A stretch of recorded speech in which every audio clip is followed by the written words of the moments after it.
31 दिसंबर 2024 की रात, जब पूरा देश साल 2024 की विदाई करके 2025 के आगमन के लिए पार्टी मना रहा था, उसी रात लखनऊ के नाका थाना क्षेत्र में एक ऐसी वारदात हुई जिसने हर किसी को अंदर से हिलाकर रख दिया। होटल शरणजीत में रूम नंबर 109 में एक युवक ने अपनी ही मां और मासूम 4 बहनों की निर्मम हत्या कर दी। और नए साल के पहले ही दिन लखनऊ में हुए इस 5 मर्डर ने सभी को चौंका दिया। लेकिन इस खौफनाक घटना के पीछे का सच क्या है? क्या ये सिर्फ एक पारिवारिक विवाद का नतीजा था, या इसके पीछे छिपी थी वर्षों से चली आ रही प्रताड़ना की कहानी?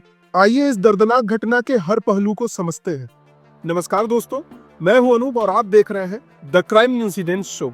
इस घटना का मुख्य आरोपी अरशद उत्तर प्रदेश के आगरा जिले के एक छोटे से मोहल्ले में रहता था। पिता बदर कपड़ों की फेरी लगाने का काम करते थे और एक छोटी परचून की दुकान भी चलाते थे। ये परिवार आर्थिक रूप से कमजोर था और अपने इसी छोटे बिजनेस से ये परिवार अपना भरण पोषण करता था। मोहल्ले के लोगों के अनुसार इस परिवार की महिलाओं का घर के पुरुषों के साथ अक्सर विवाद होता रहता था। बदर और अरशद दोनों का स्वभाव झगड़ालू किस्म का बताया जा रहा है, जिनकी वजह से मोहल्ले के लोग उन दोनों से दूरी बनाकर रखते थे। बावजूद इसके मोहल्ले के कई लोगों के साथ इनके कई विवाद पहले हो चुके थे। इसी पारिवारिक और सामाजिक तनाव ने शायद इस परिवार को इस खौफनाक अंजाम तक पहुंचा दिया। दोस्तों, ये घटना लखनऊ के होटल शरणजीत की है, जहां अरशद 13 दिन पहले अपने परिवार को अजमेर जाने के लिए कहकर यहां ले आया था और इसी होटल के कमरा नंबर 109 में अरशद अपनी मां और अपनी 4 बहन का कत्ल कर देता है। इसकी 4 बहनों का नाम था अलसिया, रहमीन, अक्सा और आलिया। कुछ बहनें अरशद से बड़ी थी और कुछ 1-2 बहन इससे छोटी भी थी। लेकिन ऐसा क्या होता है कि अरशद अजमेर जाने के लिए घर से निकलकर लखनऊ लेकर आता है परिवार को, और अचानक निर्मम तरीके से अपने ही परिवार के लोगों का, अपनी ही छोटी बहनों का और अपनी माँ का हत्या कर देता है। और हत्या का जो तरीका होता है वो भी बहुत निर्मम होता है। किसी के गले को दुपट्टे से दबाया गया रहता है और किसी के हाथों की नस काट दी गई रहती है। और हैरानी की बात तो ये है कि पुलिस को इस घटना के बारे में जानकारी भी खुद अरशद ही देता है। और न केवल वो पुलिस को बताता है, बल्कि सोशल मीडिया पर वो एक वीडियो भी जारी करता है जिसमें वो बताता है कि उसने अपनी माँ की और अपने बहनों की हत्या क्यों की और इस हत्याकांड की असली वजह क्या है। अरशद ने अपना गुनाह कबूल करते हुए बताया कि ये कदम उसने क्यों उठाया है। बतौर अरशद वो कहता है कि उसे इस प्रकार का कृत्य करने के लिए मजबूर किया गया। बस्ती वाले और मोहल्ले वाले जो हैं, उन्होंने इतना प्रताड़ित किया कि मेरे पास यानी अरशद के पास कोई और रास्ता ही नहीं बचा सिवाय इसके कि वो अपने बहनों और अपनी माँ की हत्या कर दे। ऐसा क्या था कि बस्ती और मोहल्लों से परेशान होकर अरशद अपनी ही माँ और अपनी 4 बहनों का कत्ल कर देता है? क्या ये सजा से बचने की कोई साजिश है? क्या अरशद को डर लग रहा है अब जब उसने अपनी ही माँ और अपनी 4 बहनों को मार दिया है? तो ऐसा क्या वजह हो सकता है कि अपने ही परिवार का कोई सदस्य, अपना ही सगा भाई, अपना ही सगा बेटा सबकी जान ले गई? हालांकि अरशद ने जो वीडियो जारी किया है उसमें वो मुख्यमंत्री योगी आदित्यनाथ से अपील करते हुए भी दिखाई दे रहा है। अरशद का जो पिता है बदर, उसकी भी कहानी आपको चौंकाने वाली लगेगी।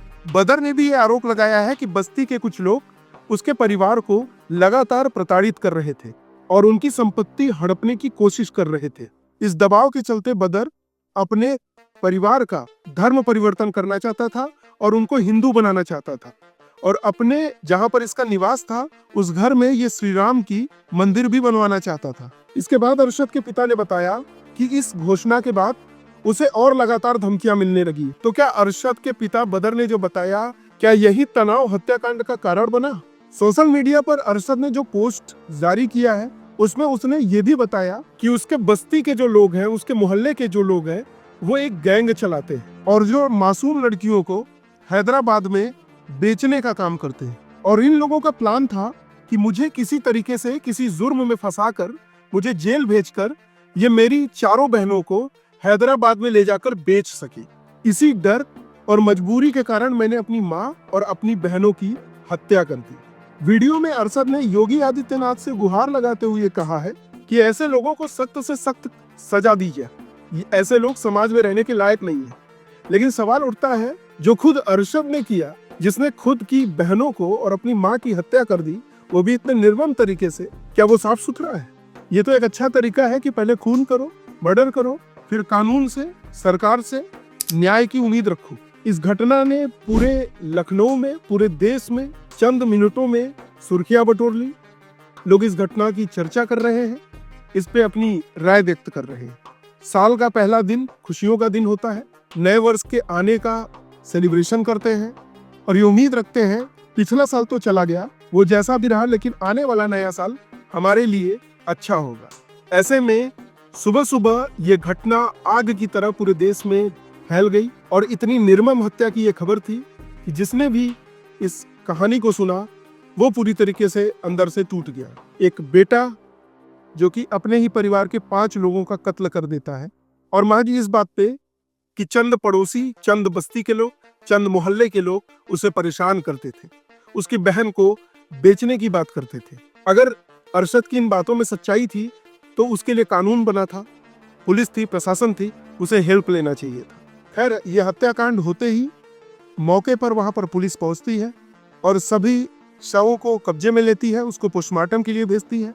और पुलिस के अनुसार भी वही बात सामने निकल के आती है जो अरशद ने बताया कि उसने किसी के नस काट दिए और किसी के दुपट्टे से उसकी गर्दन दबा दी। लिहाजा पुलिस अरशद से पूछताछ करती है। पूछताछ में अरशद बताता है कि 18 दिसंबर को पहले तो वो अपने परिवार को अजमेर ले जाकर एक होटल में ठहरवाता है और फिर उसी होटल से वो हत्या की योजना बनाता है। उसने सबसे पहले अपनी माँ और बहनों को जबरन शराब पिलाई और किसी की गला दबाकर तो किसी की हाथों की नस को काटकर उसने उसकी हत्या कर दी। और उसके इस घिनौने वारदात में उसका पिता बदर भी शामिल है और पिता बदर ने भी अरशद की मदद की। पुलिस ने घटनास्थल से वो दुपट्टा और ब्लेड भी बरामद किया जिससे इसने अपनी माँ और बहनों का कत्ल किया था। हालांकि पुलिस अभी भी मामले की जांच कर रही है और सभी तथ्यों को खंगाल रही है।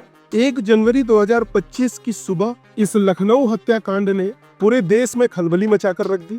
क्या ये घटना परिवार की आंतरिक कलह का नतीजा था या बस्ती मोहल्ले वालों की प्रताड़ना इसे इस अंजाम तक पहुंचाया? क्या अरशद ने जो कबूलनामा किया है वो सच है या अरशद के पिता ने जो बताया वो सच है?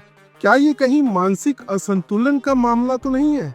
अपनी राय हमें कमेंट करके जरूर बताएं। आप सभी को हमारी ओर से नव वर्ष 2025 की ढेर सारी शुभकामनाएं। नव वर्ष मंगलमय हो। मिलते हैं फिर किसी दूसरे इंटरेस्टिंग वीडियो के साथ। तब तक के लिए अपना ख्याल रखें, स्वस्थ रहें, सुरक्षित रहें। और अगर अभी तक आपने हमारे चैनल को सब्सक्राइब नहीं किया है तो सब्सक्राइब करके बेल आइकन को भी हिट कर लें और इस वीडियो को ज़्यादा से ज़्यादा शेयर करें।